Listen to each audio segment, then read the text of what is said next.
I'm Tammy and welcome to my channel.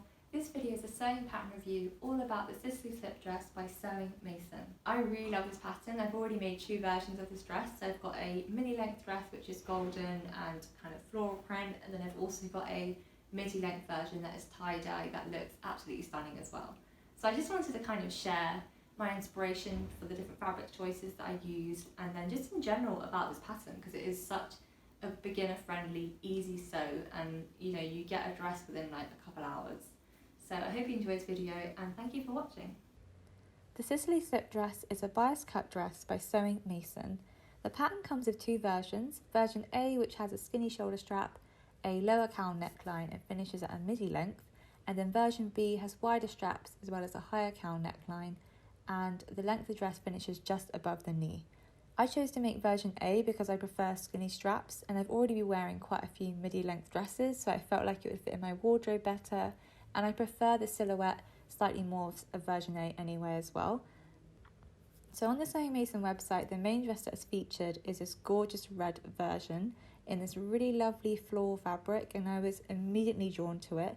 I think it's because it feels so bright and the fabric feels so fluid, and that kind of gave me the inspiration to also work with something quite bright and eye-catching, and I ended up finding two really lovely fabrics that I used in both these versions of the dress that I made. So here is the most recent dress I made from this pattern.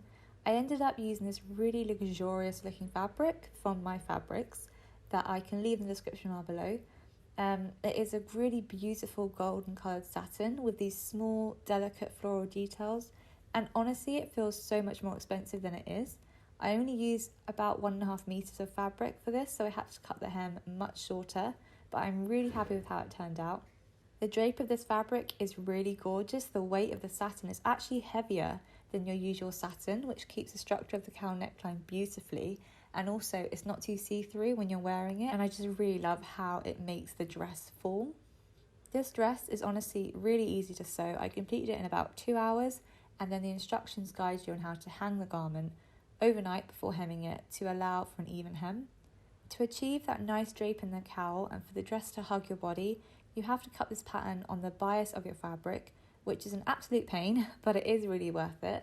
The instructions are really thorough and beginner friendly and includes everything you need to know about cutting on the bias, and those steps really are quite concise and easy to follow. So this is the first version of the dress that I made. I sewed both in a size B and it fits really great. I would just say I went a little bit crazy when sewing the French seams, which meant this version was a tiny bit too tight, but I rectified that in the golden version just by not taking in as much. I'm really in love with the fabric that I used for this version. It's this really beautiful tie-dye fabric. I bought it from Fabrics Galore London and it wears absolutely beautifully. The fabric is definitely a bit more lightweight and is slightly sheer, but I didn't line the skirt and it feels absolutely fine. I would say because the fabric is a bit more lightweight, it was definitely harder to work with and did slip quite a bit when sewing.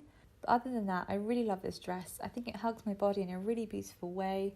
The skinny straps add such a beautiful detail, and if you have a chance to sew this pattern, I highly recommend it. So this is how it looks like from the inside. This is how the cowl neckline falls. I love the finishing of the facing.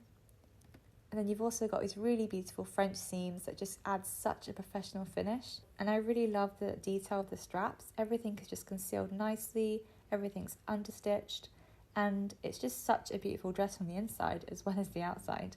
And then on the hem, I just double folded it. I think I did it slightly wider than the instructions told me to do, but I really love how this turned out. And I just can't wait to start wearing this with jumpers and roll necks. Honestly, I think it's such a great pattern, especially now that it's autumn, it's starting to get a bit colder. So I hope you enjoyed this video and thank you so much for watching.